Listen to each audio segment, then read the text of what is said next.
وَلَيْسَ فِي قَتْلِ الْبَعُوضِ وَالنَّمْلِ وَالْبَرَاغِيثِ وَالْقُرَادِ شَيْءٌ لِأَنَّهَا لَيْسَتْ بِصُيُودٍ وَلَيْسَتْ بِمُتَوَلِّدَةٍ مِنَ الْبَدَنِ ثُمَّ هِيَ مُؤْذِيَةٌ بِطِبَاعِهَا وَالْمُرَادُ بِالنَّمْلِ السَّوْدَاءُ وَالصَّفْرَاءُ الَّذِي تُؤْذِي وَمَا لَا يُؤْذِي لَا يَحِلُّ قَتْلُهَا وَلَكِنْ لَا يَجِبُ الْجَزَاءُ لِلْعِلَّةِ الْأُولَى۔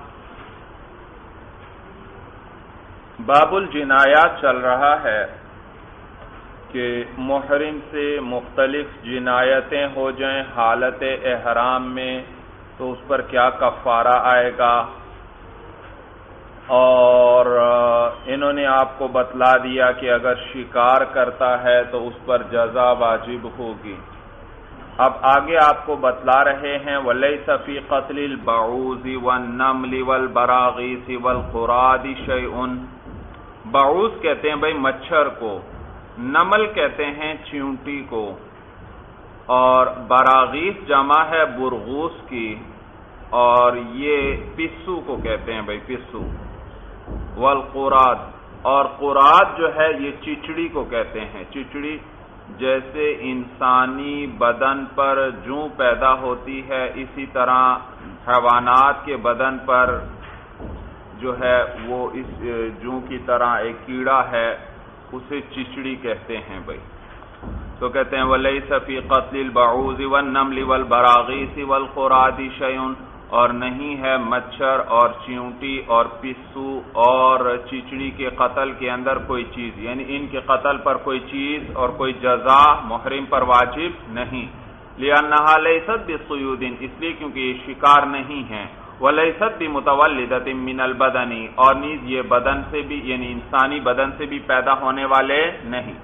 اگر یہ شکار ہوتے تو شکار ہونے کی وجہ سے ان کے قتل پر جزا واجب ہوتی، اور اگر یہ انسانی بدن سے پیدا ہوتے تو اس صورت میں یہ ان کا وہی حکم ہوتا جو میل کچیل کا ہے، اور جس طرح محرم کو میل کچیل دور کرنے سے منع کیا گیا ہے تو ان چیزوں کے قتل پر بھی کیا آتا، ان پر بھی جزا آتی بھائی، جزا آتی، کفارہ وغیرہ آتا۔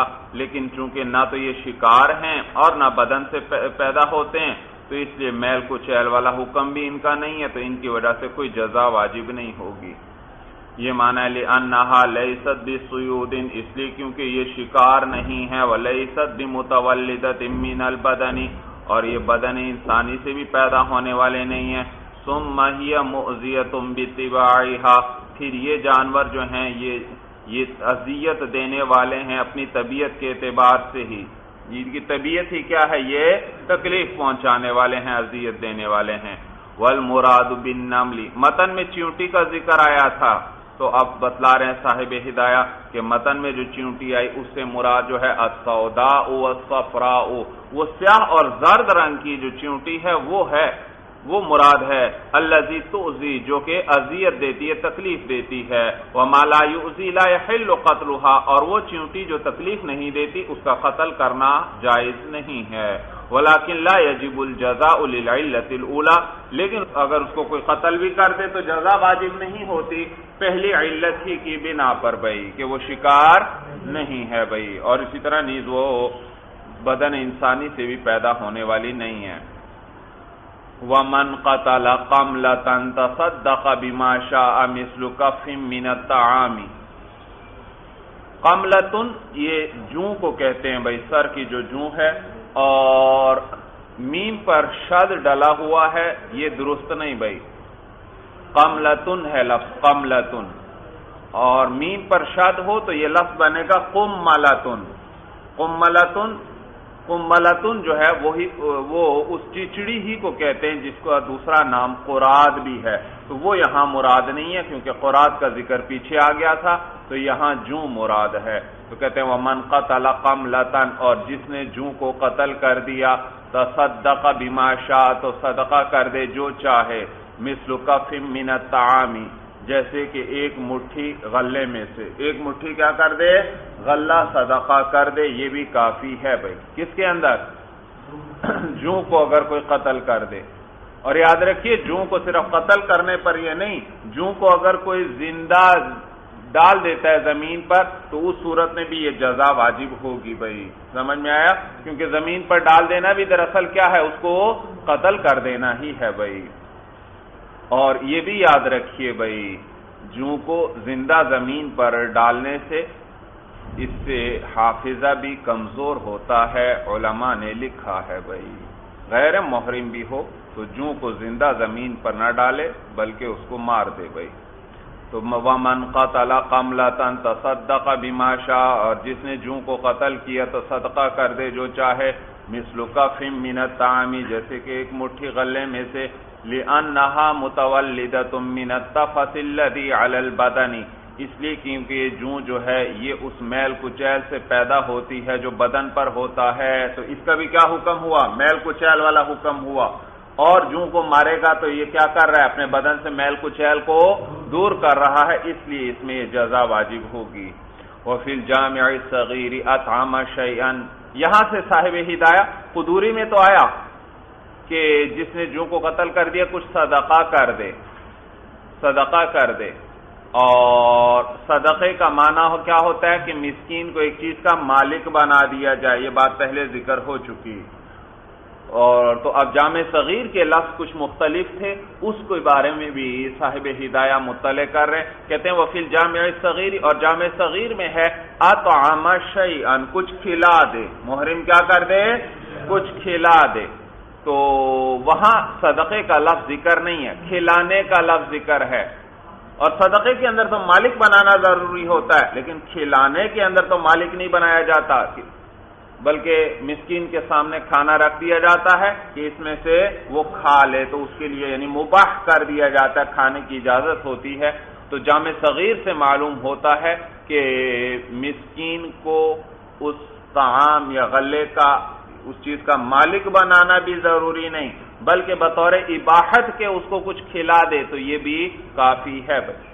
تو کہتے ہیں وَهَذَا يَدُلُّ عَلَىٰ أَنَّهُ يُجْزِيهِ أَن يُطْعِمَ مِسْكِينًا شَيْئًا يَسِيرًا عَلَىٰ سَبِيلِ الْإِبَاحَةِ وَإِن لَّمْ يَكُن مُشْبِعًا، اور یہ دلالت کرتا ہے، یعنی یہ جامع صغیر کی عبارت دلالت کرتی ہے اس بات پر کہ اس محرم کے لیے کافی ہے کہ وہ کھلا دے مسکین کو شیئا یسیرا، تھوڑی سی چیز، علی سبیل الاباحت، اباحت کے طریقے پر، یعنی بے شک مالک نہ بنائے، صرف اباحت کے طریقے پر کوئی چیز تھوڑی سی کھلا دے۔ وَإِن لَّمْ يَكُن مُشْبِعًا، اگرچہ وہ پیٹ بھرنے والی نہ ہو، پیٹ بھر کر نہ کھلائے، کچھ تھوڑا سا کھلا دے تو بھی یہ اس کے لیے کافی ہے بھائی۔ کس چیز میں؟ اگر اس نے جوں کو قتل کیا ہو۔ وَمَنْ قَتَلَ جَرَادَةً تَصَدَّقَ بِمَا شَاءَ، اور جس نے ٹڈی کو قتل کیا تو صدقہ کر دے جو چاہے۔ ٹڈی بھائی یہ چھوٹے سے حشرات کی قسم، کیڑا جو گھاس وغیرہ میں آپ نے دیکھا ہوگا، اچھل کر چلتا ہے، اور اس کی بعض قسمیں بڑی ہوتی ہیں بھائی، بعض قسمیں کیا ہوتی ہیں؟ بڑی ہوتی ہیں، اور ایک انگلی کے لگ بھگ یا اس سے بھی کچھ بڑی ہوتی ہیں، اور وہ جو ہیں بعض اوقات لاکھوں اور کروڑوں کی تعداد میں فصلوں پر حملہ آور ہوتی ہیں، اور جس علاقے میں یہ فصلوں پر حملہ آور ہو جائیں تباہی پھیلا دیتی ہیں، تمام فصلیں خراب کر دیتی ہیں بھائی۔ سمجھ میں آیا بھائی؟ ایک ایک کھیت وہ ایک آدھ دن میں چٹ کر جاتی ہیں، اتنی زیادہ تعداد ان کی ہوتی ہے بھائی۔ تو ان کو لوگ شکار بھی کرتے ہیں اور کھاتے بھی ہیں، تو لہذا اگر کوئی اس ٹڈی کو قتل کر دے تو ایک ٹڈی کے بدلے جو چاہے صدقہ کر دے۔ تو کہتے ہیں وَمَنْ قَتَلَ جَرَادَةً تَصَدَّقَ بِمَا شَاءَ، اور جو ٹڈی کو قتل کر دے تو صدقہ کر دے جو چاہے، لِأَنَّ الْجَرَادَ مِنْ صَيْدِ الْبَرِّ، اس لیے کیونکہ ٹڈی جو ہے یہ خشکی کے شکار میں سے ہے، فَإِنَّ الصَّيْدَ مَا لَا يُمْكِنُ أَخْذُهُ إِلَّا بِحِيلَةٍ وَيَقْصُدُهُ الْآخِذُ۔ یہاں سے شکار کی تعریف کر رہے ہیں۔ شکار وہ چیز ہے، وہ جانور ہے جسے بغیر کسی حیلے کے، یعنی بغیر کسی ترکیب کے پکڑنا ممکن نہ ہو، بغیر کسی ترکیب کے وہ قابو میں آنے والا نہ ہو، اور نیز اس کے پکڑنے کا ارادہ بھی کیا جائے۔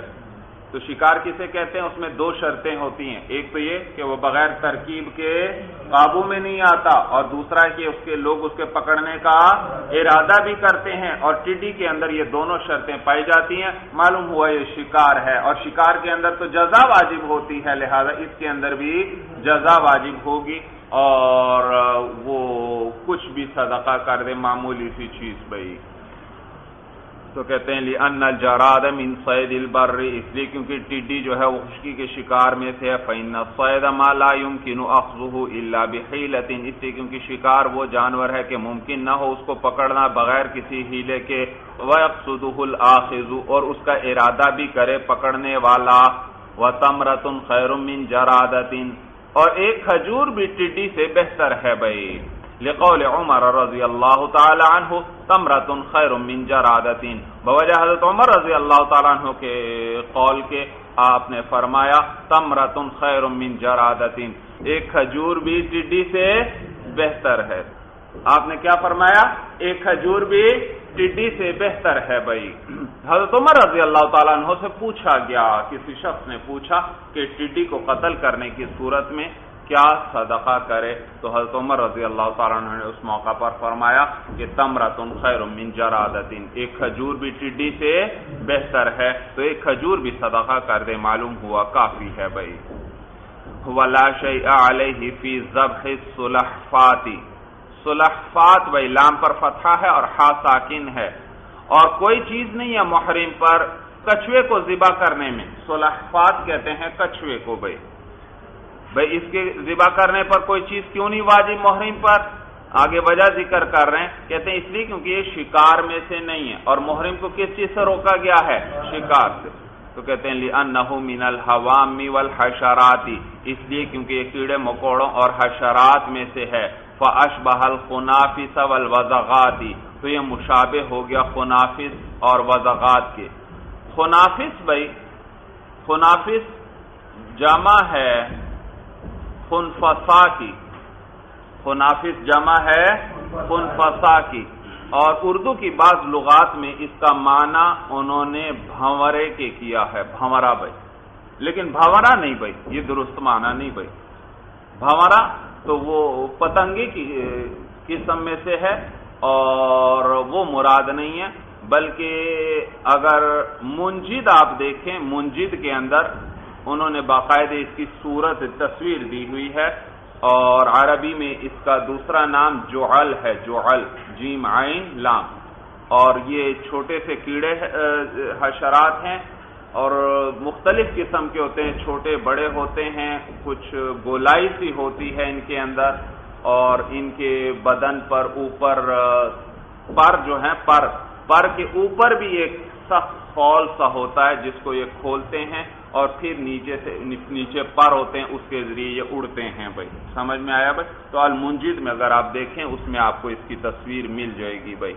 تو وہ خنافس بھائی حشرات کی قسم ہے بھائی، اور وزغات یہ چھپکلیوں کو کہتے ہیں۔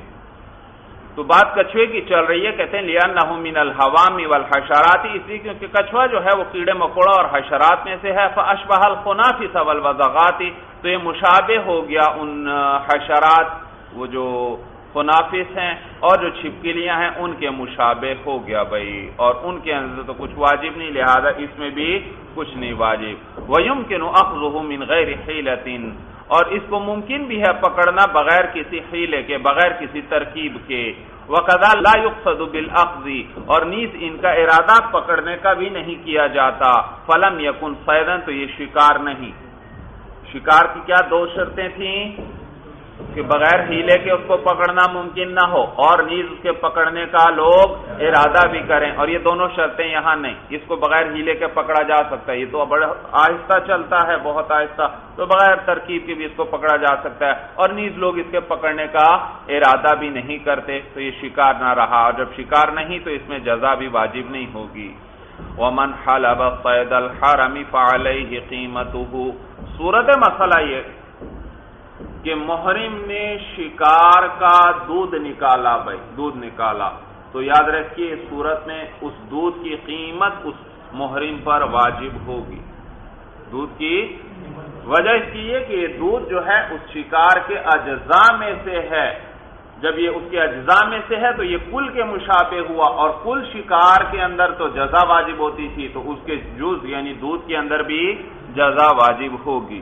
تو کہتے ہیں ومن حلب صید الحرمی، اور جس نے دودھ دوہا حرم کے شکار کا، فعلیہ قیمتہ، تو اس پر اس کی قیمت واجب ہے، لأن اللبن من اجزاء الصید، اس لیے کیونکہ دودھ جو ہے وہ شکار کے اجزاء میں سے ہے، فاشبہ کلہ، تو یہ اس کے کل کے مشابہ ہوا، اور کل کے اندر جزا آتی تھی تو جز کے اندر بھی جزا آئے گی۔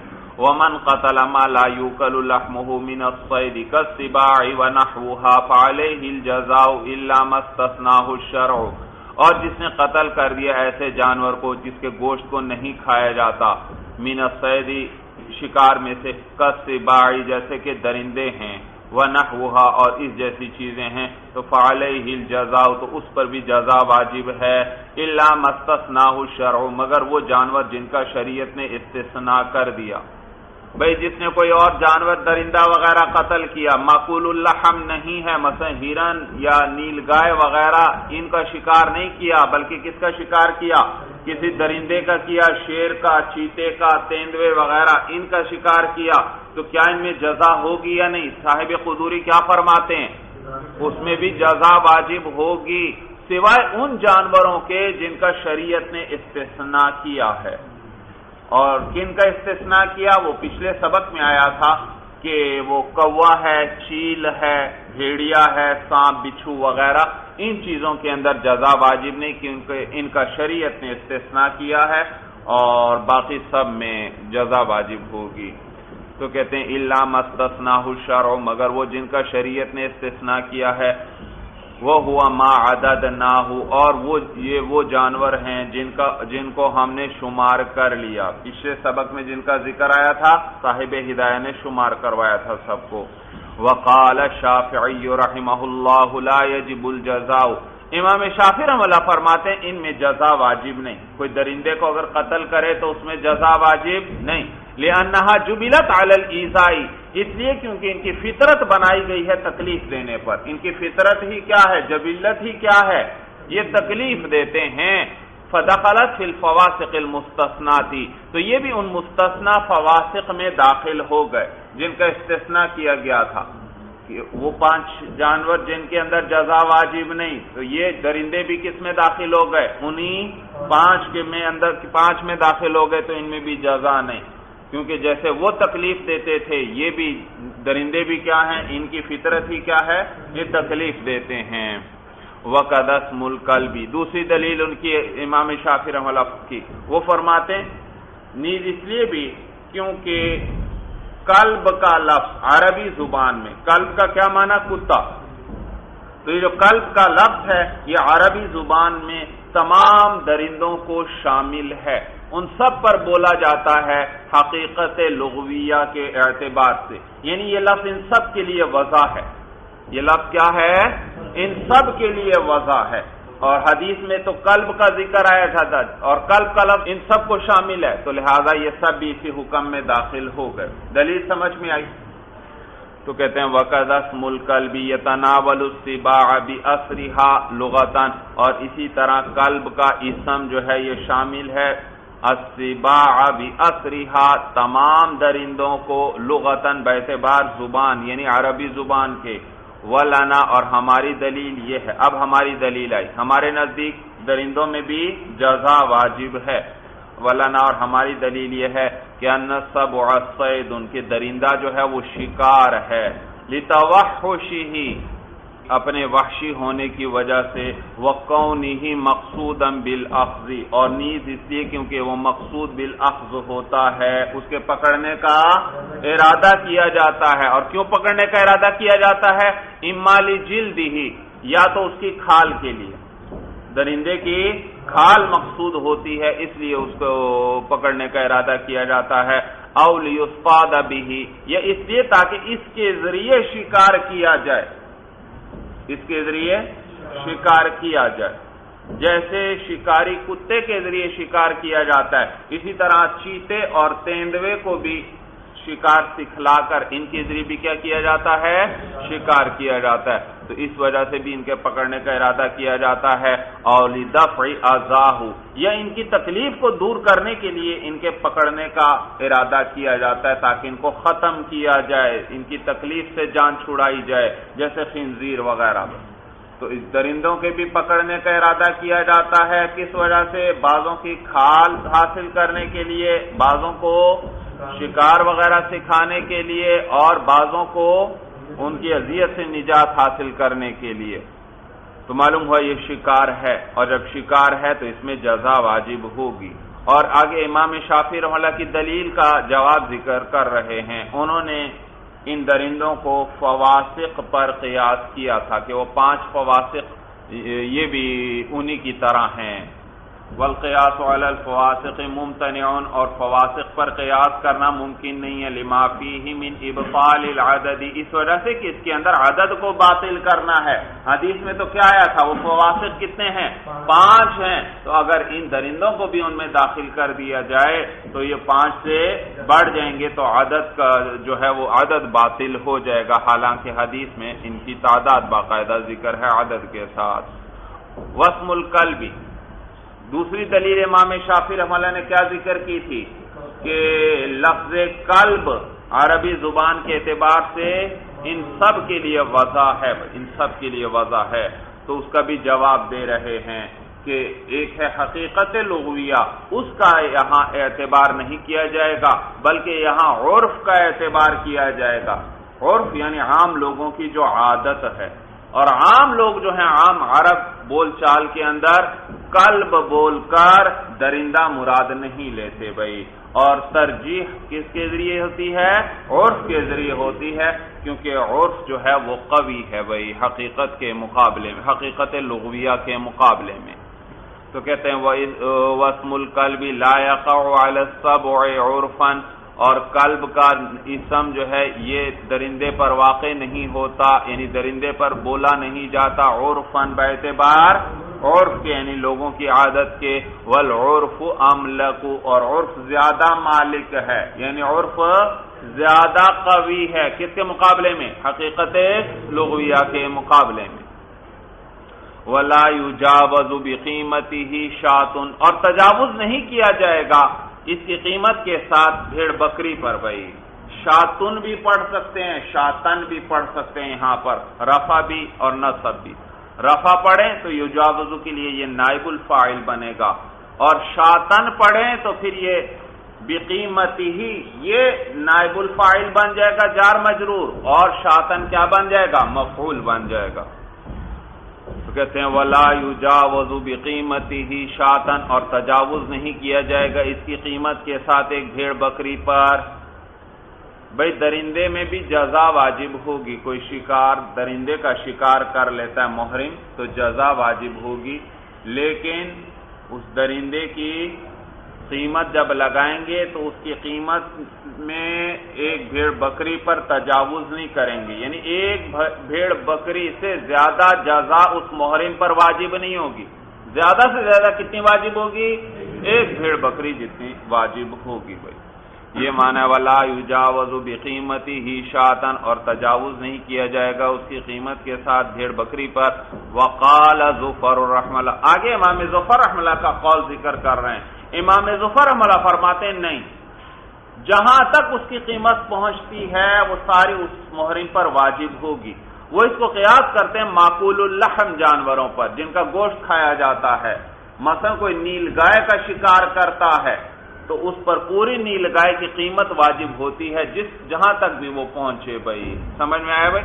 تو جب وہاں پوری قیمت واجب ہوتی ہے تو یہاں پر بھی پورے درندے کی قیمت واجب ہوگی، چاہے بھیڑ بکری سے زائد ہی کیوں نہ ہو جائے۔ جیسے نیل گائے کے اندر گائے واجب ہوتی تھی، دیکھو بھیڑ بکری سے بڑھ جاتی تھی، تو یہاں بھی اسی طرح ہوگا۔ تو وقال ظفر رحمہ اللہ، اور امام ظفر رحمہ اللہ فرماتے ہیں یجب کی قیمت واجب ہوگی بالغتا ما بلغت، جہاں تک بھی وہ قیمت پہنچے اعتبارا بمأکول اللحم، قیاس کرتے ہوئے معقول اللحم جانوروں پر، یعنی جن جانوروں کا گوشت کھایا جاتا ہے ان کی قیمت جہاں تک پہنچتی ہے ساری واجب کی جاتی ہے. جیسے میں نے مثال ذکر کر دی، نیل گائے میں کیا واجب ہو جاتی ہے؟ پوری گائے واجب ہو جاتی ہے. اور گائے بھیڑ بکری سے زائد ہے یا نہیں؟ تو دیکھو بھیڑ بکری سے زائد چیز واجب ہو رہی ہے، تو اس میں بھی درندوں میں بھی اسی طرح ہوگا، جتنی قیمت ہوگی وہ ساری واجب ہوگی. وَلَنَا، اور ہماری دلیل قولہ علیہ السلام، وہ حضور صلی اللہ علیہ وسلم کا یہ فرمان مبارک ہے. آپ نے فرمایا الذبح صید وفیہ الشاۃ، کہ ذبح جو ہے، ذبح میں نے آپ کو بتلایا کہ اس کا نام کتابوں میں بجو لکھا ہے. اردو کی کتابوں میں کیا لکھتے ہیں؟ اس کا معنی بجو لکھتے ہیں، لیکن بہرحال اس کی کبھی تصویر بھی نہیں دیکھی اور بجو کس قسم کا جانور ہے. ہاں دوسرا نام اور عام لغت کی کتابوں میں جو لکھا ہے وہ لگڑ بگڑ ہے، اور میں نے پہلے ذکر کیا تھا یہ کتے کے لگ بھگ ایک درندہ ہے بھائی. تو ہماری دلیل جو ہے حضور علیہ السلام کا یہ فرمان مبارک ہے. آپ نے فرمایا الذبح صید، کہ بجو جو ہے وہ شکار ہے، وفیہ الشاۃ، اور اس کے اندر بھیڑ بکری واجب ہے. تو دیکھیے اس میں بھی حضور علیہ السلام کیا واجب فرما رہے ہیں؟ بھیڑ بکری کو. معلوم ہوا بھیڑ بکری سے تجاوز نہیں کیا جائے گا. وَلِأَنَّ اعْتِبَارَ قِيمَتِهِ لِمَكَانِ الْانْتِفَاعِ بِجِلْدِهِ لَا لِأَنَّهُ مُحَارِبٌ مُؤْذٍ. مؤذن بھائی یہاں زال کے نیچے دو زیر ہونے چاہیے بھائی، دو زیر، اور یا نہیں ہونی چاہیے، یا یہاں گر جائے گی. حالت رفعی اور حالت جری میں یہ یا گر جاتی ہے، جیسے کہ قاضی کے اندر ہے. قاضی کے اندر جب یہ بغیر الف لام کے ہو تو گر جائے گی یا. وَلِأَنَّ اعْتِبَارَ قِيمَتِهِ لِمَكَانِ الْانْتِفَاعِ بِجِلْدِهِ، اور نیز اس لیے کیونکہ اس درندے کی قیمت کا اعتبار جو ہوگا لِمَكَانِ الْانْتِفَاعِ، مکان بمعنی وجود کے ہے، مکان مصدر ہے اور کس معنی میں ہے؟ وجود. اور یہ صاحب ہدایہ یہ پہلے بھی کئی جگہ استعمال کر چکے ہیں اسی مصدر کو. لِمَكَانِ الْانْتِفَاعِ بِجِلْدِهِ اَيْ لِوُجُودِ الْانْتِفَاعِ بِجِلْدِهِ، اس لیے کیونکہ اس کی کھال سے نفع اٹھانا وہ پایا جاتا ہے، اس کا وجود ہے، یعنی اس کی کھال سے کیا کیا جاتا ہے؟ تو کہتے ہیں اس لیے کیونکہ درندے کی قیمت کا اعتبار اس وجہ سے ہے کہ اس کی کھال سے فائدہ اٹھایا جاتا ہے. یعنی اس کے سارے اجزاء سے فائدہ نہیں اٹھایا جاتا، باقی گوشت وغیرہ سے کوئی فائدہ نہیں اٹھایا جاتا، لہذا سارے کی قیمت نہیں لگائی جائے گی، سارے کی قیمت نہیں لگائی جائے گی. باقی معقول اللحم جانور تھا، اس میں تو اس کے گوشت کا بھی فائدہ اٹھایا جاتا ہے، چمڑے کا بھی فائدہ اٹھایا جاتا ہے، لیکن یہ درندوں وغیرہ میں تو گوشت وغیرہ کا فائدہ نہیں، کیونکہ وہ تو حرام ہے کھانا. ہاں البتہ اس سے چمڑا اور اس کی جلد حاصل کی جاتی ہے، تو اس وجہ سے وہ صرف جلد ہے، تو وہ ایک بھیڑ بکری سے زائد اس کی قیمت نہیں ہوگی. اس پر اشکال ہوتا ہے کہ بھئی اگر صرف کھال کا بھی اعتبار کیا جائے، بعض درندوں کی کھال تو بڑی مہنگی ہوتی ہے، جیسے شیر اور چیتے کی کھال ہے، یہ تو مالدار لوگ یا بادشاہ لوگ بڑی قیمت دے کر خریدتے اس کو بھائی. تو جواب کہ بھئی بادشاہوں کے اعتبار سے ہم بات نہیں کر رہے، ہم عام آدمی یا محرم کے اعتبار سے بات کر رہے ہیں.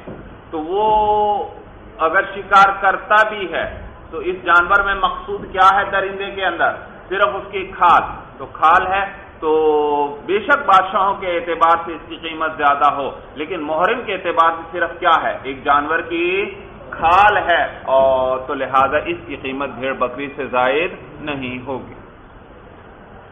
تو کہتے ہیں وَلِأَنَّ اعْتِبَارَ قِيمَتِهِ لِمَكَانِ الْانْتِفَاعِ بِجِلْدِهِ لَا لِأَنَّهُ مُحَارِبٌ مُؤْذٍ، اور اس لیے کیونکہ درندے کی قیمت کا جو اعتبار ہے وہ اس کی کھال سے نفع اٹھانے کی وجہ سے ہے، نہ کہ اس وجہ سے کہ یہ لڑنے والا ہے، مؤذن اذیت دینے والا ہے. لڑنے والے اور اذیت دینے والا ہونے کی وجہ سے اس کی قیمت نہیں ہے، بلکہ صرف اس کی کھال سے نفع اٹھایا جاتا ہے.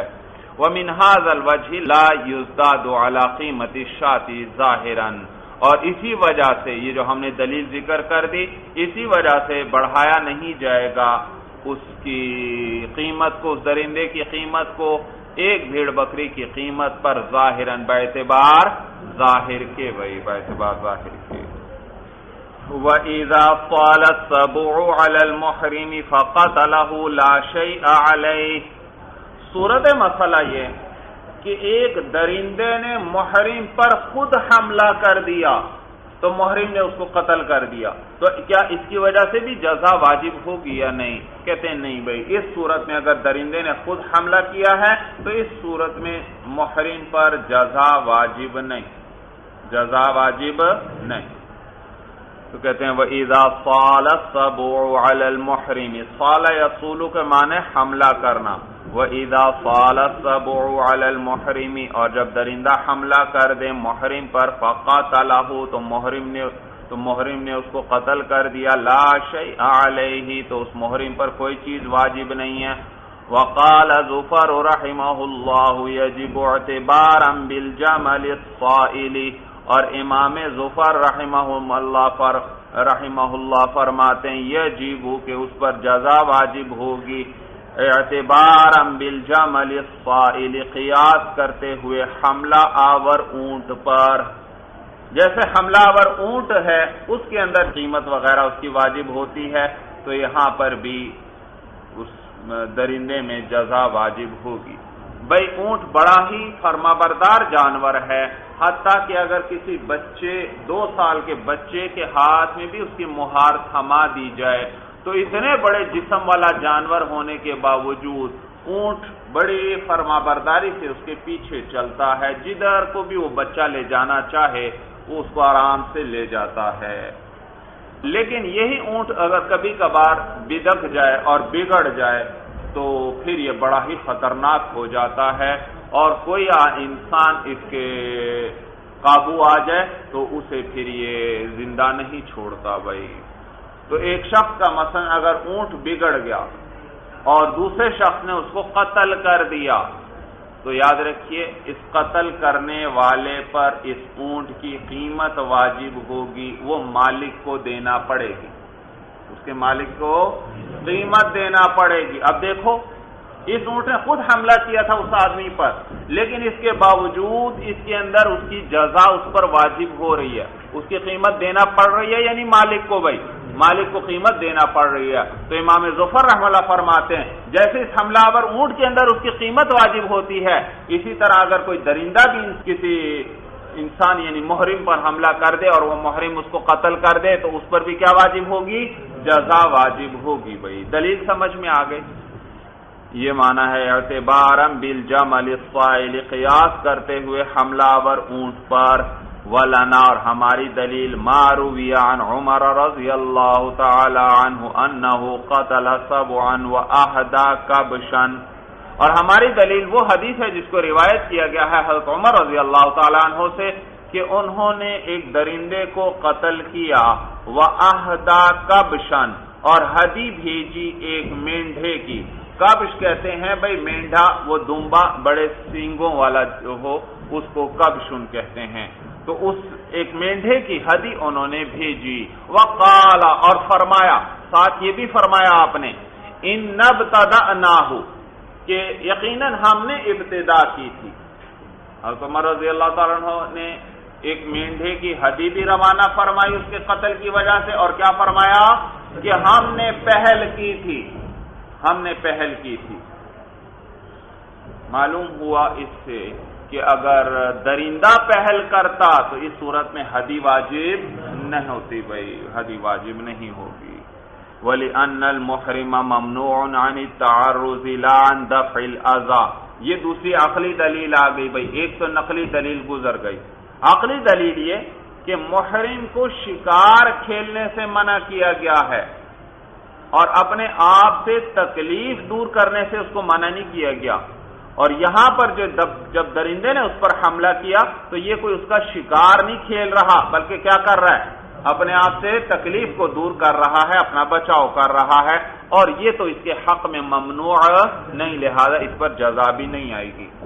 وَلِأَنَّ الْمُحْرِمَ مَمْنُوعٌ عَنِ التَّعَرُّضِ، اور نیز اس لیے کیونکہ محرم جو ہے اس کو روکا گیا ہے شکار کے پیچھے پڑنے سے، لا عن دفع الاذى، تکلیف کو دور کرنے سے نہیں روکا گیا، وَلِهَذَا كَانَ مَأْذُونًا فِي دَفْعِ الْمُتَوَهِّمِ مِنَ الْأَذى، اور اسی وجہ سے محرم جو ہے اس کو اجازت ہوتی ہے کہ یہ جو فواسق گزرے، بھائی 5 چیزوں کا استثناء آیا تھا حدیث کے اندر، ان فواسق کا قتل محرم کے لیے جائز ہے۔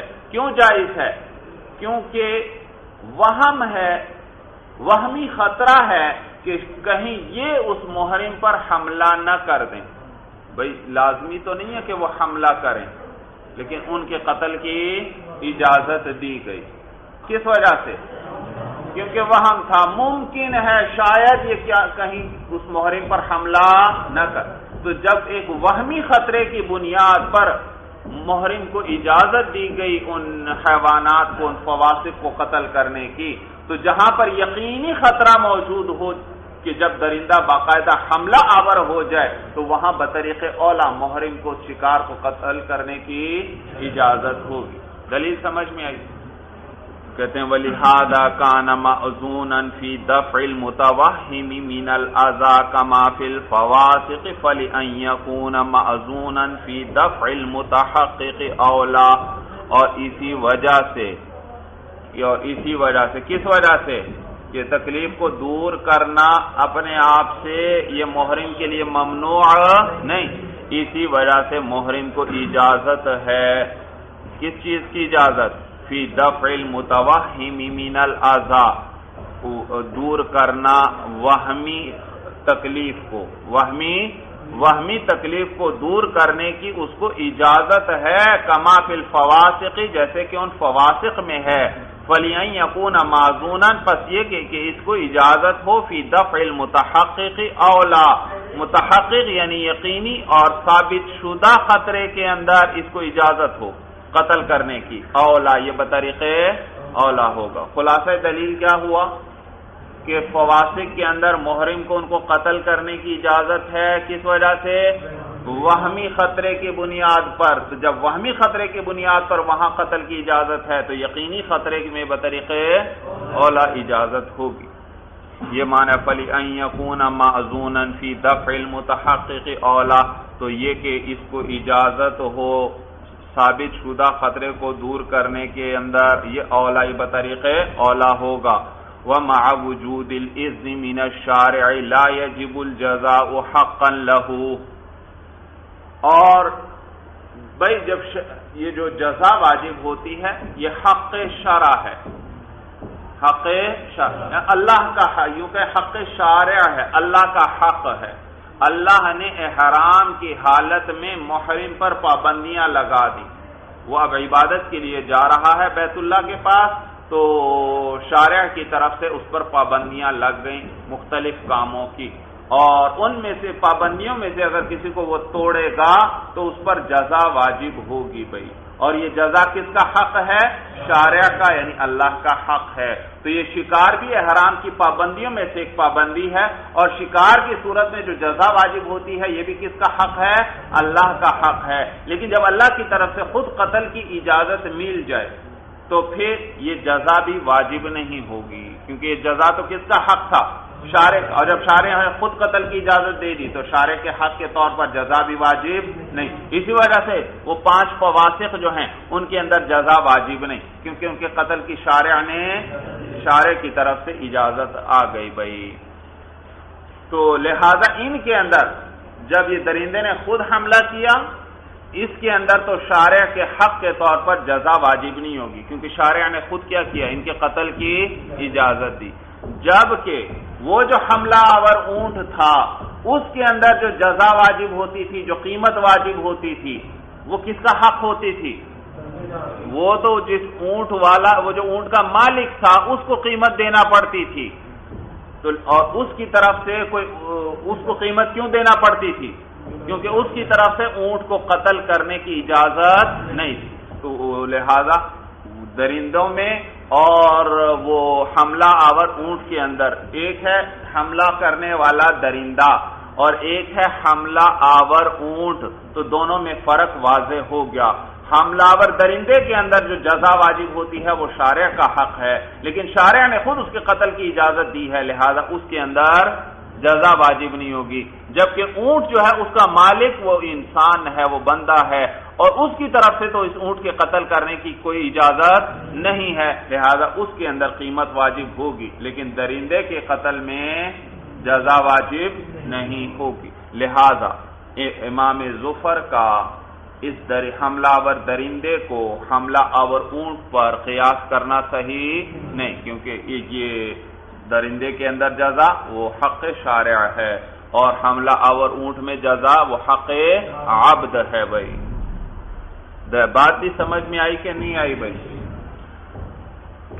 وَمَعَ وُجُودِ الْإِذْنِ مِنَ الشَّارِعِ، اور شارع کی طرف سے اجازت پائے جاتے ہوئے لا یجب الجزاء، جزا واجب نہیں ہوگی حقا لہو، شارع کے حق کے طور پر۔ جب شارع کی طرف سے اجازت ہے تو پھر جزا شارع کا حق ہو کر واجب نہیں ہوگی۔ بخلاف الجمل الصائل، بخلاف حملہ کرنے والے اونٹ کے، لأنہ لا اذن لہ من صاحب الحق، اس لیے کیونکہ اس میں قتل کرنے والے کو صاحب حق کی طرف سے اجازت نہیں ہے، اور صاحب حق کون ہے؟ وَهُوَ الْعَبْدُ، وہ بندہ ہے۔ وَإِنِ اضْطَرَّ الْمُحْرِمُ إِلَىٰ قَتْلِ صَيْدٍ فَقَتَلَهُ فَعَلَيْهِ الْجَزَاءُ۔ صورت مسئلہ یہ کہ محرم جو ہے اس کے پاس کھانے پینے کی اشیاء ختم ہو گئی، راستے میں جنگل میں سفر کر رہا ہے، وہ مجبور ہو گیا شکار کی طرف، شکار کرنے کی طرف، تو وہ کسی شکار کو قتل کرتا ہے، تو کیا اس پر جزا واجب ہوگی یا جزا واجب نہیں؟ کہتے ہیں ہاں بھائی یہ اس پر بھی جزا واجب ہوگی، اس پر بھی جزا واجب ہوگی۔ بھائی اس پر کیوں جزا واجب ہوگی؟ یہ بیچارہ تو مجبور ہو گیا تھا، تو اس کی بھی دلیل ذکر کریں گے کہ بھائی قرآن میں اللہ فرماتے ہیں فَمَنْ كَانَ مِنْكُمْ مَرِيضًا أَوْ بِهِ أَذًى مِّن رَأْسِهِ، کہ تم میں سے جو شخص مریض ہو یا اس کے سر میں کوئی تکلیف وغیرہ ہو، فَفِدْيَةٌ مِّن صِيَامٍ أَوْ صَدَقَةٍ أَوْ نُسُكٍ، تو فدیہ دینا ہے روزے میں سے یا صدقے میں سے یا قربانی میں سے۔ تم میں سے جو کوئی مریض ہو یا سر میں کوئی تکلیف بیماری وغیرہ ہے، اور یعنی اس کی وجہ سے اس کو حلق کروانا پڑا، بال وغیرہ صاف کروانا پڑے، تو بال وغیرہ یہ صاف کروا سکتا ہے، لیکن کیا کرے؟ فدیہ دے دے، کس چیز کا؟ یا روزے یا صدقہ یا قربانی کر لے۔ آپ پیچھے پڑھ چکے ہیں کہ قربانی کرنا پڑے گی اس کو ایک بھیڑ بکری کی، یا پھر وہ کیا کر لے 6 مسکینوں کو نصف سا ہر مسکین کے حساب سے ان کو صدقہ دے دے گندم، اور یا کتنے 3 روزے رکھ لے گا۔ بھائی تفصیل ذہن میں آئی بھائی؟ تو دیکھیے اس آیت کے اندر عذر کی صورت میں اجازت دی گئی کہ حلق کروا سکتے ہو، احرام کی ممنوعہ چیز کا ارتکاب کر سکتے ہو عذر کی صورت میں، لیکن کیا کرنا پڑے گا؟ جزا دینا پڑے گی۔ تو لہذا یہ شخص بھی جب مجبور ہو گیا اور کیا کر رہا ہے؟ شکار کر رہا ہے، تو احرام کی پابندی کو توڑ رہا ہے، اور کس وجہ سے توڑ رہا ہے؟ مجبوری کی وجہ سے، اور مجبوری کی وجہ سے بھی جب جب احرام کی پابندی کو توڑا جائے تو اجازت ہوگی، لیکن کس کے ساتھ؟ جزا دینا پڑے گی۔ بھائی تو دلیل سمجھ میں آ گئی؟ تو کہتے ہیں وَإِنِ اضْطَرَّ الْمُحْرِمُ إِلَىٰ قَتْلِ صَيْدٍ، اور اگر مجبور ہو گیا محرم شکار کو قتل کرنے کی طرف، فَقَتَلَهُ، تو اس نے اس کو قتل کر دیا، فَعَلَيْهِ الْجَزَاءُ، تو اس پر جزا واجب ہے، لِأَنَّ الْإِذْنَ مُقَيَّدٌ بِالْكَفَّارَةِ بِالنَّفْسِ، اس لیے کیونکہ اجازت جو ہے وہ مقید ہے کفارے کے ساتھ، اجازت ہے لیکن ساتھ ساتھ کیا آئے گا؟ کفارہ، اس لیے کیونکہ اجازت مقید ہے کفارے کے ساتھ، بالنفس، کس سے؟ نفس سے، یعنی قرآن سے، آیت سے۔ بھائی علامہ تلوناہ من قبل، بوجہ اس کے جو ہم نے جس کو ہم نے تلاوت کیا اس سے پہلے جو ہم نے یہ آیت ذکر کی تھی، ففدیۃ من صیام او صدقۃ او نسک، ولا باس للمحرم ان يذبح الشاة والبقرة والبعير والدجاجة والبط الأهلية، اور کوئی حرج نہیں ہے محرم کے لیے کہ وہ ذبح کرے بھیڑ بکری کو، والبقرۃ اور گائے بیل کو، والبعیر اور اونٹ کو، والدجاجۃ اور مرغی کو، والبط الاہلیہ اور پالتو بطخ کو۔ معلوم ہوا محرم ان کو ذبح کر سکتا ہے، لأن هذه الاشیاء لیست بصیود، اس لیے کیونکہ یہ چیزیں شکار نہیں ہیں بھئی، یہ تو پالتو جانور ہیں، یہ شکار نہیں ہیں۔ لعدم توحشی، وحشی نہ ہونے کی وجہ سے، شکار تو کیا ہوتا ہے؟ وحشی ہوتا ہے، یہ وحشی نہیں ہے۔ والمراد بالبط، بھئی متن میں بطخ کا ذکر آیا تھا، صاحب ہدایہ بتلا رہے کہ یہاں اس سے مراد پالتو بطخ مراد ہے، جنگلی بطخ مراد نہیں، جنگلی بطخ وہ شکار ہے بھئی۔ تو کہتے ہیں والمراد بالبط الذی یکون فی المساکن والحیاض، اور بطخ سے مراد وہ بطخ ہے جو فی المساکن رہائش میں، رہنے کی جگہوں میں ہوتی ہے، یعنی لوگوں کے گھروں میں رہتی ہے، والحیاض اور تالابوں میں ہوتی ہے، لأنہ الوف، اس لیے کیونکہ یہ جو قسم ہے بطخ کی یہ الوف، یہ مانوس ہے، یعنی انسانوں کے ساتھ مانوس ہے، انسانوں میں رہنے والی ہے، بِأَصْلِ الْخِلْقَةِ، اصل خلقت، اصل پیدائش کے اعتبار سے ہی، اصل پیدائش کے اعتبار سے انسانوں کے ساتھ مانوس ہے۔ بعض جانور اصل پیدائش کے اعتبار سے مانوس نہیں ہوتے تو ان کو مانوس کر لیا جاتا ہے، لیکن یاد رکھیے اس میں اصل خلقت کا اعتبار ہے، کس کا؟ اصل خلقت کا اعتبار ہے، لہذا ہرن جو ہے وہ اصل خلقت کے اعتبار سے وحشی ہے، انسانوں سے دور بھاگتا ہے۔ اب اگر اس ہرن کو کوئی مانوس بھی کر لے تو بھی محرم کے لیے اس کو ذبح کرنا جائز نہیں، کیونکہ اعتبار کس کا ہے؟ اصل خلقت، اور اصل خلقت کے اعتبار سے ہرن کیا ہے؟ وحشی ہے، شکار ہے، اور محرم کو تو شکار کے پیچھے پڑنے سے منع کیا گیا۔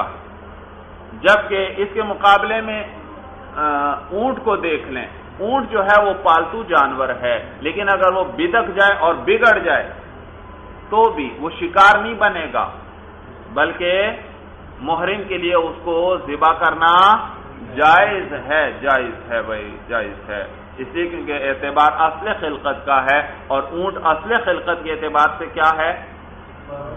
مانوس اور پالتو جانوروں میں سے ہے۔ سمجھ میں آئے؟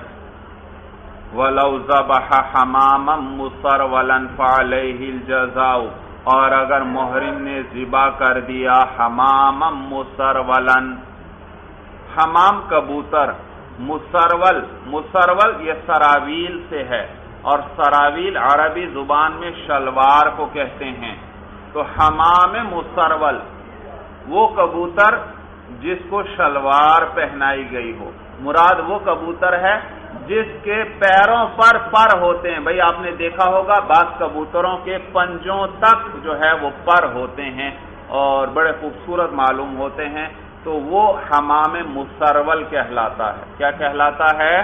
حمام مسرول بھائی۔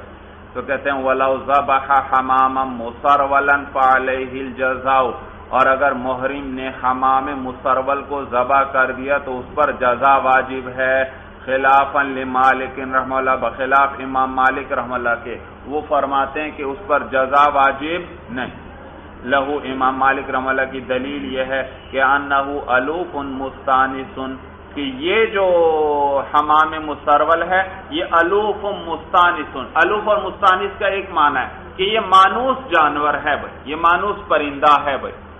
ولا يمتنع بجناحيه لبطوء نهوضه، اور ولا يمتنع، اور یہ بچاؤ نہیں کر سکتا بجناحيه اپنے پروں کے ذریعے، لبطوء نهوضه، بطوء کا معنی سست ہونا اور نهوض کا معنی اٹھنا، یعنی اڑان مراد ہے، کسی کو دیکھ کر جیسے ہی پرندہ وہ اوپر کو اٹھے گا یہ ہے نهوض بھائی، اڑان بھائی ابتدائی۔ تو امام مالک رحمہ اللہ کی دلیل چل رہی ہے، وہ فرماتے ہیں کہ یہ جو کبوتر ہے یہ مانوس ہے بھائی، انسانوں سے مانوس پرندہ ہے، اور نیز یہ اپنے پروں کے ذریعے اپنا بچاؤ بھی نہیں کر سکتا، لبطوء نہوذہ، اس لیے کیونکہ اس کی اٹھان سست ہوتی ہے، اس کی اڑان کیا ہے؟ سست ہوتی ہے، یہ فوراً ایک دم نہیں اڑ سکتا بھائی، یہ اپنا بچاؤ نہیں کر سکتا۔ اور شکار تو کیا ہوتا ہے؟ وہ تو اپنے آپ کو بچانے والا ہوتا ہے، کسی کے قابو میں نہیں آتا، تو یہ تو اپنا بچاؤ نہیں کر سکتا۔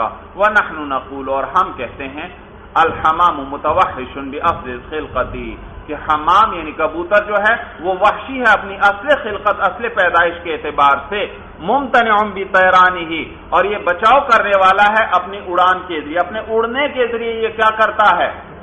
یہ اڑنے کے ذریعے اپنا بچاؤ کرتا ہے۔ وَإِن كَانَ، یہاں کانا ہونا چاہیے بھائی، وَإِن كَانَ بَطِيئَ النُّهُوذِ، اگرچہ یہ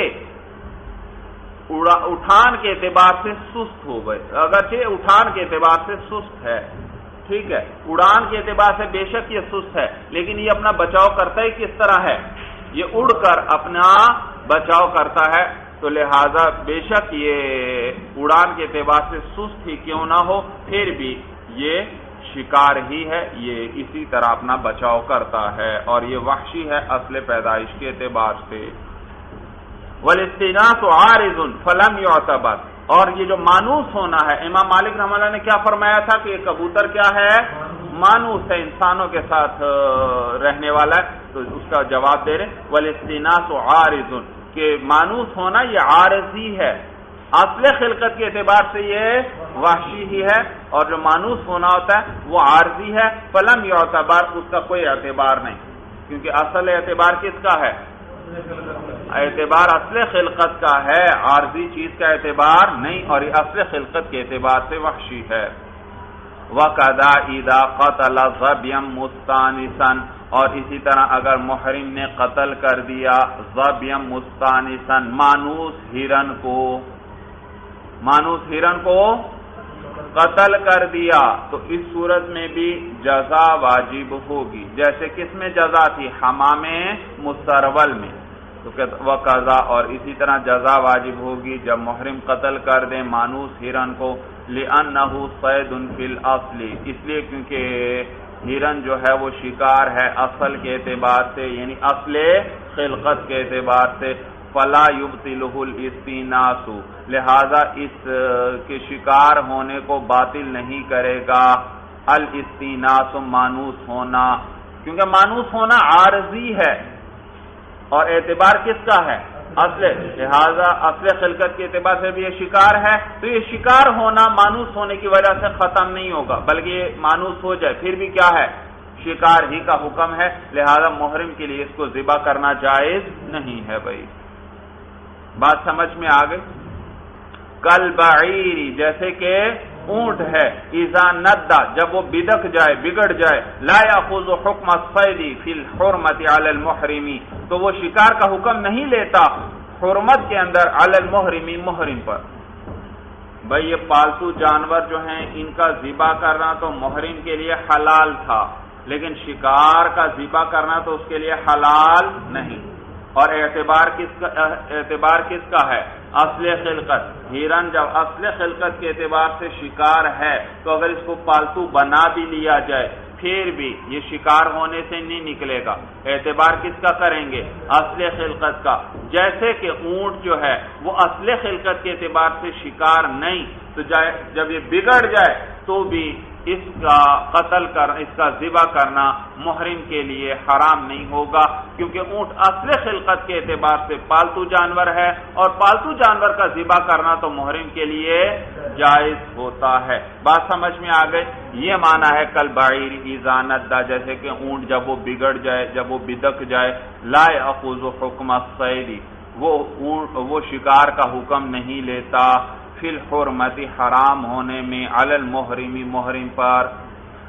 وَإِذَا ذَبَحَ الْمُحْرِمُ صَيْدًا فَذَبِيحَتُهُ مَيْتَةٌ لَا يَحِلُّ أَكْلُهَا، بھئی یاد رکھیے، محرم اگر شکار کو ذبح کر دے تو اس کا یہ ذبح کیا ہوا شکار مردار ہے، اس کا کھانا حرام ہے، محرم اگر کیا کر دے، اگر شکار کو ذبح کر دے تو اس کے ذبح کر دینے سے بھی وہ جانور حلال نہیں ہوگا، بلکہ وہ مردار ہے اور اس کا گوشت کھانا حرام ہے۔ تو کہتے ہیں وَإِذَا ذَبَحَ الْمُحْرِمُ صَيْدًا، اور جب محرم جو ہے شکار کو ذبح کرے، فَذَبِيحَتُهُ مَيْتَةٌ، تو اس کا ذبیحہ کیا ہے، ذبح کیا ہوا جانور میتۃ مردار ہے، لا يحل اکلها، اس کا کھانا جائز نہیں ہے، جائز نہیں۔ اسی لیے چونکہ محرم جب کسی شکار کو ذبح کرے وہ کیا ہوتا ہے، مردار ہوتا ہے، اس کا کھانا جائز نہیں۔ اسی لیے اوپر متن میں دیکھیں، جہاں جہاں محرم نے کسی حلال جانور کو بھی وہ ذبح کر لیتا ہے، اس کو بھی انہوں نے قتل کے ساتھ تعبیر کیا ہے۔ وَإِنِ اضْطَرَّ الْمُحْرِمُ إِلَىٰ قَتْلِ صَيْدٍ، اگر محرم مجبور ہو گیا کس چیز کی طرف، شکار کو قتل کرنے کی طرف۔ دیکھو قتل، اس نے تو شکار کو ذبح کیا، لیکن اس ذبح کو بھی کس سے تعبیر کیا جا رہا ہے، قتل سے، کہ ذبح ہے ہی نہیں، ذبح کی اس میں اہلیت ہی نہیں ہے کہ شکار کو ذبح کرے، لہذا یہ ذبح بھی کرے گا، وہ دراصل کیا ہے، قتل ہے۔ اور جب وہ ذبح نہیں تو اس جانور کا کھانا بھی حلال نہیں۔ اور اسی وجہ سے آگے بھی آیا تھا وَقَذَا إِذَا قَتَلَ ظَبْيًا مُسْتَانِسًا، ہرن کو بھی ذبح کرنے کو کیا لکھا انہوں نے، قتل لکھا۔ اسی وجہ سے بھائی نقطہ سمجھ میں آیا، اور وجہ اس کی ہے کیونکہ قرآن میں اللہ کیا فرماتے ہیں، وَلَا تَقْتُلُوا الصَّيْدَ، اور تم شکار کو قتل نہ کرو، وَأَنْتُمْ حُرُمٌ، جبکہ تم حالت احرام میں ہو۔ تو دیکھو وہاں پر بھی شکار کے لیے قتل کا لفظ استعمال ہوا ہے۔ تو وَإِذَا ذَبَحَ الْمُحْرِمُ صَيْدًا، اور جب محرم ذبح کر لے شکار کو، فَذَبِيحَتُهُ مَيْتَةٌ، تو اس کا ذبیحہ مردار ہے، لَا يَحِلُّ أَكْلُهَا، اس کا کھانا حلال نہیں ہے۔ وَقَالَ الشَّافِعِيُّ رَحِمَهُ اللَّهُ تَعَالَى يَحِلُّ مَا ذَبَحَهُ الْمُحْرِمُ لِغَيْرِهِ، امام شافعی رحمہ اللہ بھی فرماتے ہیں ہاں، محرم اگر کسی شکار کو ذبح کر لے تو وہ شکار حرام ہے، لیکن اگر محرم یہ شکار کسی اور کے لیے ذبح کرے، کسی اور کے لیے، پھر اس کا کھانا جائز ہے، پھر حرام نہیں۔ مثلا محرم نے شکار کو زید کے لیے ذبح کیا ہے، اپنے لیے نہیں، اپنے لیے ذبح کرے گا پھر تو حرام ہے، لیکن زید کے لیے جو غیر محرم ہے اس کے لیے کیا کر رہا ہے، وہ شکار کو ذبح کر رہا ہے، تو پھر وہ فرماتے ہیں یہ حرام نہیں۔ وہ فرماتے ہیں کہ جب وہ غیر کے لیے اور اس کے کہنے پر شکار کو ذبح کر رہا ہے تو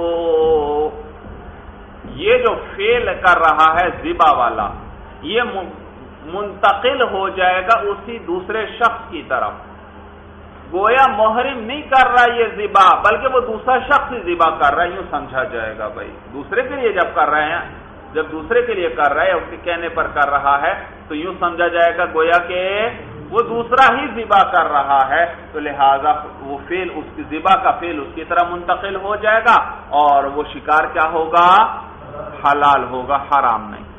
تو کہتے ہیں وقال الشافعی رحمہ اللہ، اور امام شافعی رحمہ اللہ فرماتے ہیں یحل ما ذبحہ المحرم لغیرہ، کہ حلال ہے وہ شکار جس کو محرم نے ذبح کیا ہو، لغیرہ، اپنے علاوہ کے لیے، لأنہ عامل لہ، اس لیے کیونکہ یہ محرم اس کے لیے عمل کرنے والا ہے، یہ ذبح والا عمل اس کے لیے کرنے والا ہے، فانتقل فعلہ الیہ، تو یہ محرم کا فعل جو ہے اس کی طرف منتقل ہو جائے گا، یوں سمجھا جائے گا گویا کہ وہ دوسرا ہی ذبح کر رہا ہے۔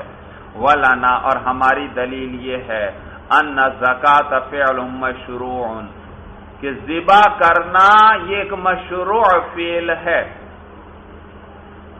ذبح کرنا ایک فعل مشروع ہے، وہذا فعل حرام، اور یہ جو محرم کر رہا ہے، کیا کر رہا ہے، شکار کی گردن پر چھری چلا رہا ہے، یعنی اس کو ذبح کر رہا ہے، یہ فعل حرام ہے۔ قرآن میں اللہ کیا فرماتے ہیں، وَلَا تَقْتُلُوا الصَّيْدَ، تم شکار کو قتل نہ کرو۔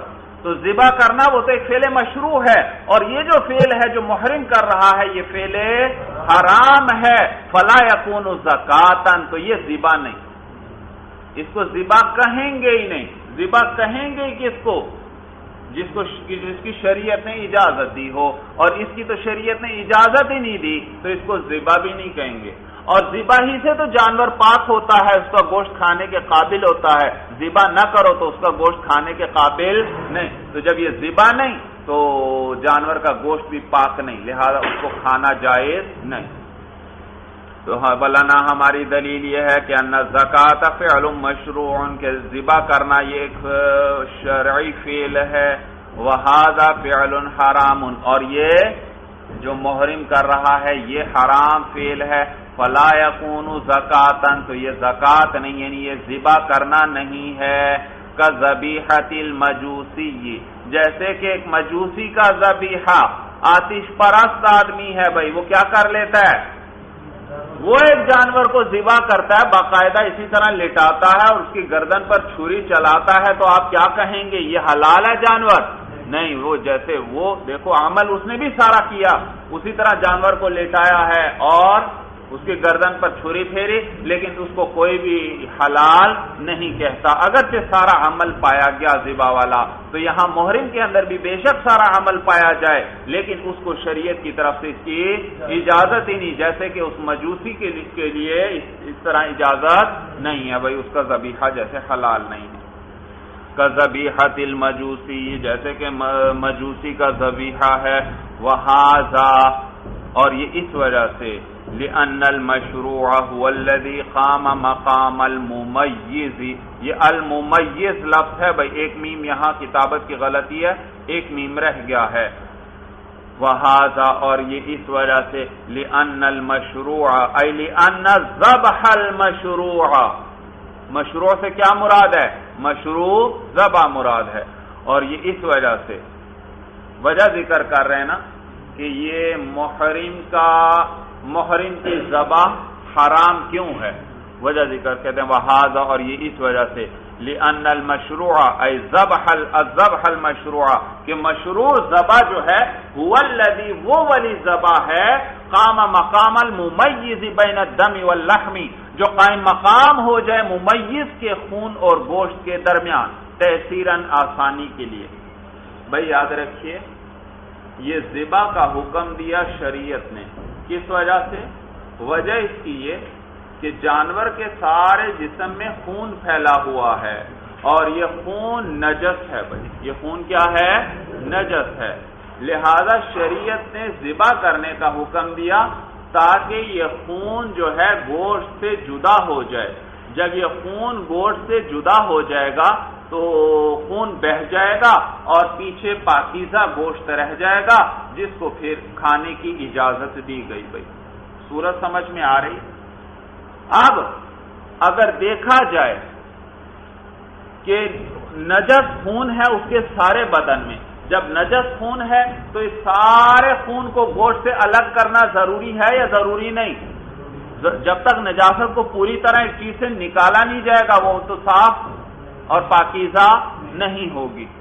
تو اب پورے گوشت میں سے خون کو پوری طرح صاف کر لیا جائے، یہ بڑا ہی مشکل کام ہے۔ شریعت نے آسانی کے لیے ذبح ہی کو اس کے قائم مقام کر دیا کہ ذبح کر دو بس، اور ذبح کر دیا ہے صحیح طریقے سے تو یوں سمجھیں گے کہ تم نے خون کو گوشت سے کیا کر دیا؟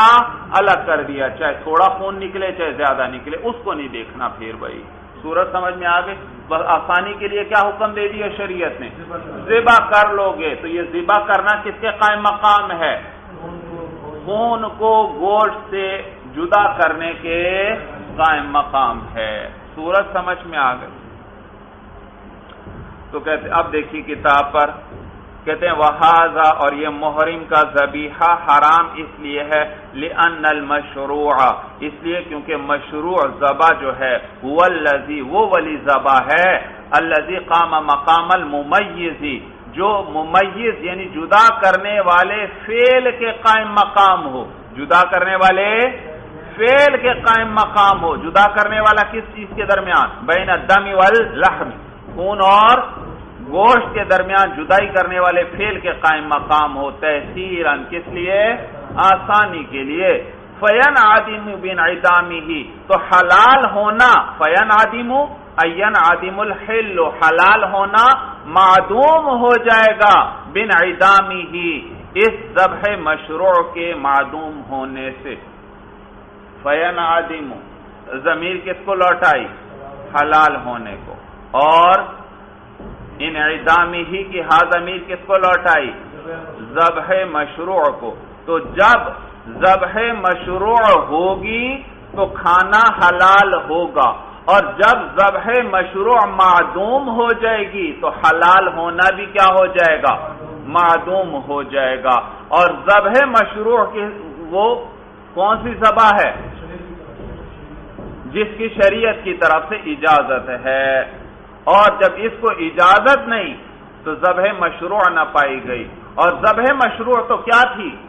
خون اور گوشت میں ممیز تھی بھائی، خون اور گوشت میں بھائی گوشت کب حلال ہوگا، پاکیزہ کب ہوگا؟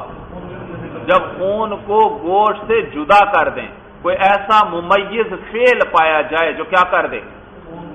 خون کو گوشت سے جدا کر دے۔ اور یہ ذبح کرنے سے کیا سارا خون بالکل جدا ہو جاتا ہے؟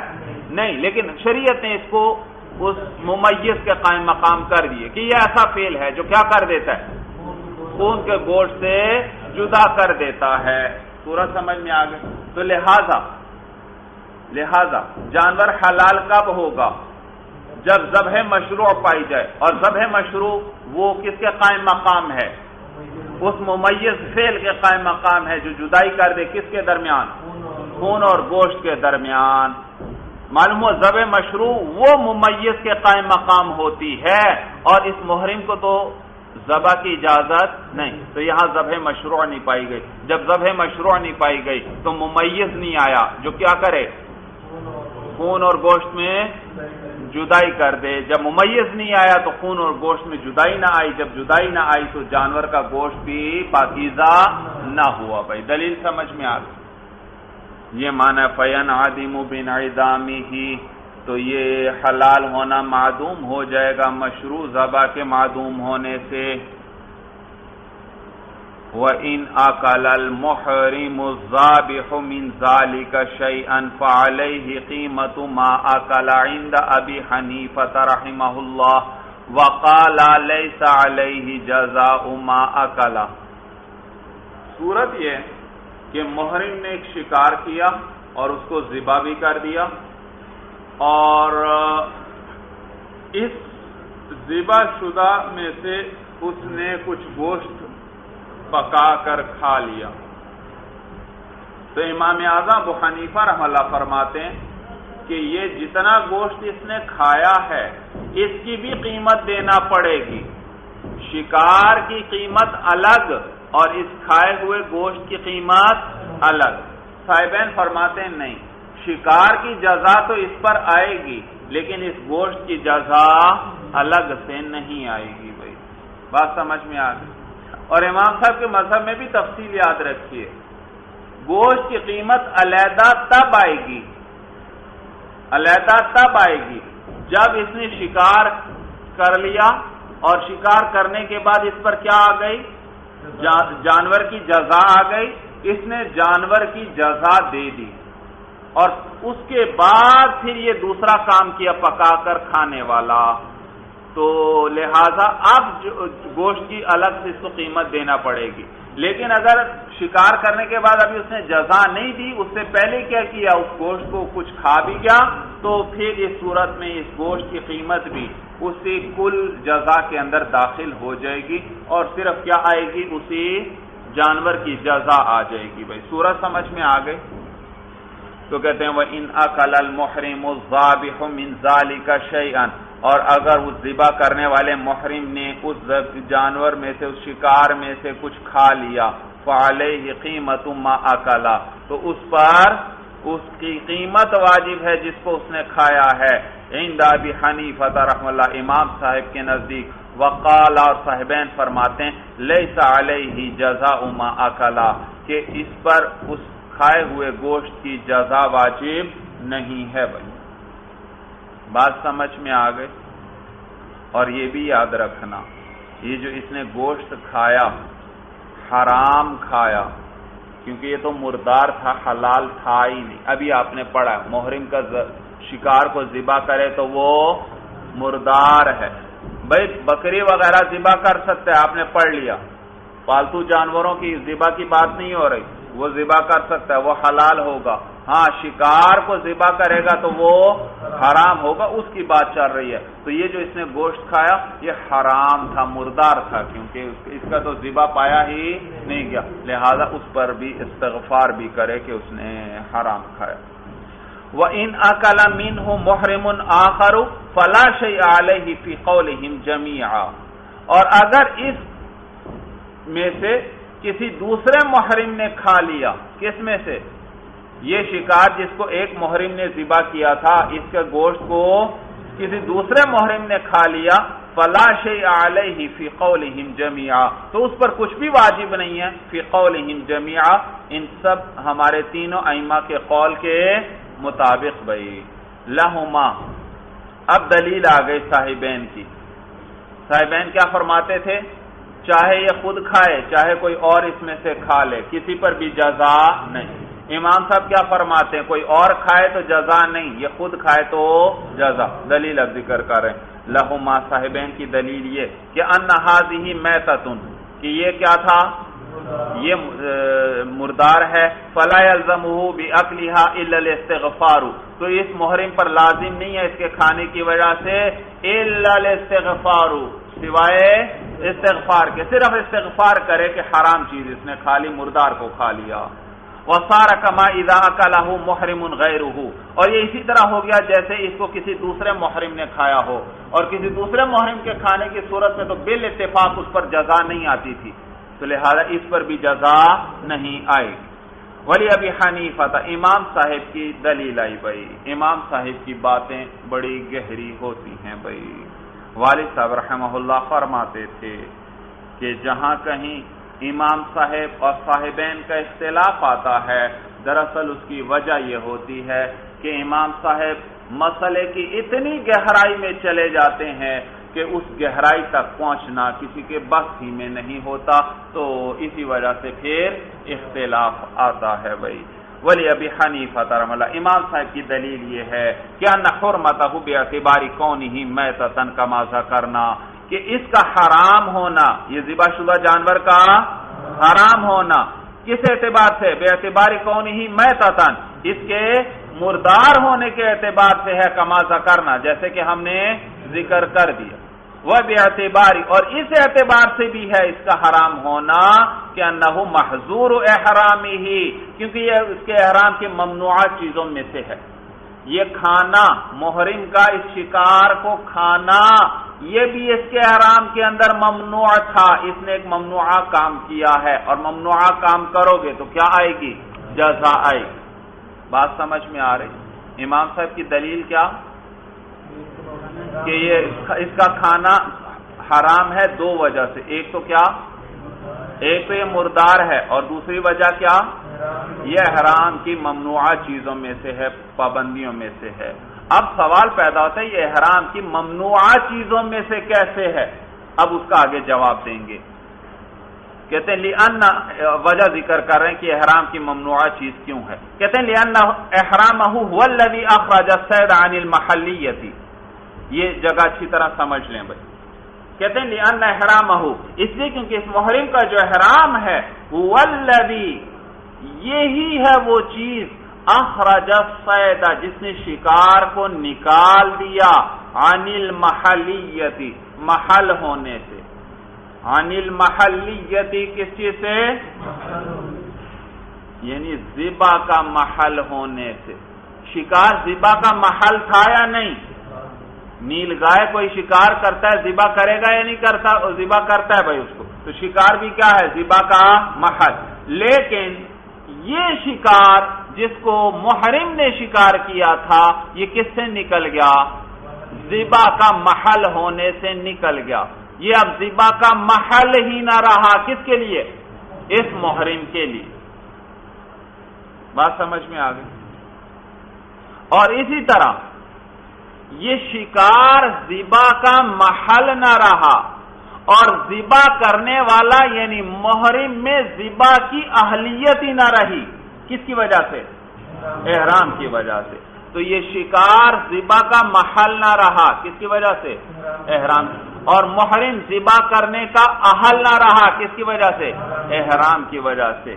سمجھ میں آیا؟ تو محل جو ذبح کا نہ رہا وہ بھی احرام کی وجہ سے، اہلیت جو ذبح کی نہ رہی وہ بھی کس کی وجہ سے؟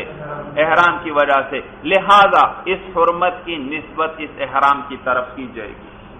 اس کے گوشت کھانا حرام ہے، اس کی نسبت بھی کس طرف کی جائے گی؟ بھائی دیکھیے نا، محرم نے کیا کیا؟ ایک توجہ ہے سبق کی طرف. محرم نے کیا کیا؟ شکار پکڑا اور شکار کو پکڑ کر ذبح کر دیا. عام آدمی شکار کو پکڑ کر ذبح کرتا ہے، وہ حلال ہوتا ہے یا نہیں؟ حلال ہوتا ہے. لیکن یہ حلال نہیں، یہ مردار ہے. تو صاحبین فرماتے ہیں اس کی حرمت صرف اس لیے کیونکہ یہ مردار ہے. امام صاحب فرماتے ہیں نہیں، یہ مردار بھی ہے اور نیز اس کا کھانا اب احرام کی پابندیوں میں سے ایک پابندی بن گیا، اس کو وہ کھا بھی نہیں سکتا. کیوں نہیں کھا سکتا؟ وہ فرماتے ہیں اس لیے کیونکہ یہ شکار یہ محل ذبح نہ رہا. کس وجہ سے نہیں رہا؟ احرام کی وجہ سے. اور یہ شخص اس میں ذبح کی اہلیت نہ رہی. کس وجہ سے نہ رہی؟ احرام کی وجہ. تو محل ہونا بھی معدوم ہوا احرام کی وجہ سے اور اہلیت بھی معدوم ہوئی. کس وجہ سے؟ احرام کی وجہ سے. لہذا اس گوشت کی حرمت کی نسبت احرام کی طرف بھی کی جائے گی. کس کی طرف؟ احرام کی طرف بھی کی جائے گی. معلوم ہوا احرام کی وجہ سے بھی اس کا گوشت کھانا حرام ہے. دلیل سمجھ میں آ گئی بھائی؟